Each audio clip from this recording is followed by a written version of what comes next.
बहू रसोई में मीठी पूरियां बना रही थी और पैक करने के लिए एक डब्बा फॉइल पेपर साथ में रखे हुए थे। बड़ी दीदी को मीठी पूरियां बड़ी पसंद है, उनके यहाँ यही जाएंगी। तभी सास ने अपने कमरे से आवाज दी थी, अरे रूबी सुनो तो सही, जरा मेरे कमरे में आना। रूबी ने कहा था, जी मम्मी जी थोड़ी सी रह गई हूँ, मैं उनको लेकर अभी आती हूँ, अभी गर्म है। रूबी को दिखाया था कमरे में सामान, देख तो रूबी ये 4 सूट तेरी बड़ी नंद के लिए हैं, एक 2500 का, एक 3000 का, एक 5000 का, और उसकी सास की साड़ी है। उसकी सास ना बड़ी अच्छी अच्छी साड़ियाँ पहनती है, हल्का कपड़ा उसे पसंद नहीं आता, नहीं तो वो काजल को खूब सुनाएगी और कई दिन तक सुनाती रहेगी। ये सुपारी सूट का कपड़ा उसके ससुर जी का है, और ये देख तो सही ये जोड़ा दामाद जी का है, और बच्चों के मैंने कपड़े और खिलौने ला दिए और साथ में दूंगी 5100 रुपये। बहुत अच्छा किया मम्मी जी, बड़ी दीदी तो कभी कभी आती हैं और बड़ी दीदी इसको देखकर बहुत खुश हो जाएंगी। दूसरी तरफ एक किनारे पर रखे थे बाकी कपड़े।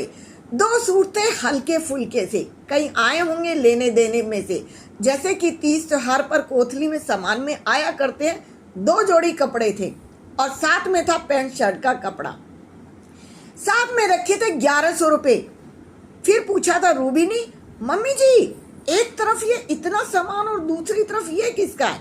ये तेरी छोटी नंद का है, उसको तो जो भी दे दो वो पहन लेगी, कुछ बुरा नहीं मानती है, और उसको इतना मिलता ही कहाँ है, उसे तो ये भी बहुत अच्छा लगेगा। और सुनो, अभी रूबी ने कहा था, मम्मी आप बच्चों में फर्क कर रही हैं, अपनी ही दोनों बेटियों में। तुझे नहीं पता बहू कि क्या होता है। उसकी सास बड़े वाली की मुझे खूब सुनाती है, मैं कितना भी दे लूं लेकिन फिर भी वो मुझे सुनाए बिना नहीं मानती।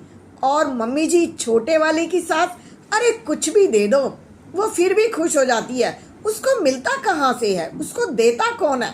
तो मम्मी जी जो जिसको नहीं मिलता और जो खुश हो जाती है उसको आप कम दे रही हैं, और जो आपको सुनाएगा भर भर के उसको आप ज्यादा दे रही हैं।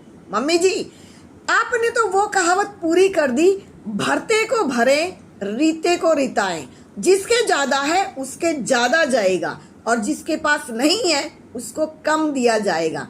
आप ही अपनी दोनों बेटियों में फर्क कर रही हैं। जब ये दोनों बहनें मिलेंगी फोन पर बात करेंगी तो ये आपके बारे में क्या सोचेंगी? मम्मी जी आप उसकी सास के बारे में सोच रही हो, आप इसकी सास के बारे में सोच रही हो, लेकिन आपने ये नहीं सोचा, आपने ही अपनी दोनों बेटियों के बारे में फर्क कर दिया है। दीदी के मन में क्या आएगी ये चीज कि मेरी माँ होते हुए जो नहीं दे रही वो भाभी आगे से कहाँ देगी? तो बताओ तो मुझे क्या करना है मुझे? तो माँ थोड़ा सा शर्मा गई थी, हाँ ये तो मैंने गलत ही किया। और एक और है मम्मी जी, एक बात और सुन लो, कम वाले को दोगे तो वो मांगता ही रह जाएगा और भरपूर वाले को दोगे तो वो सुनाता ही रह जाएगा। आप भरते हुए को भर रही हो फिर भी वो सुनाएंगी, और आप कम वाले को नहीं दे रही हो फिर भी वो मांगते रह जाएंगे। छोटी दीदी की आदत आपने देखी है मम्मी जी, कितने प्यार से रहती हैं, कितने तरीके से बोलती हैं, और बड़ी वाली दीदी की आदत देखी आपने, आप कुछ भी दे लो लेकिन वो आपको 2 सुनाकर ही जाती हैं। ये आप ठीक नहीं कर रही, मुझे तो ऐसा लगता है।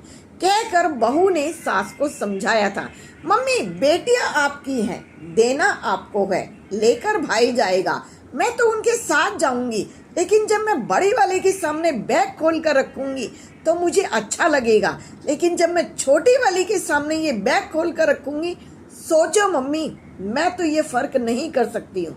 बहू ने सास को समझाया था, तब बहू के कहने पर सास सोच रही थी, मैंने अपनी बेटियों के मन में फर्क डाल दिया, अब ये दोनों बहनें जब बात करेंगी तो क्या करेंगी, क्या फर्क आएगा, मेरे बारे में क्या सोचेंगी? अब माँ ने विचार कर लिया था, छोटी को भी वैसा ही देंगी जैसी बड़ी को दे रही है।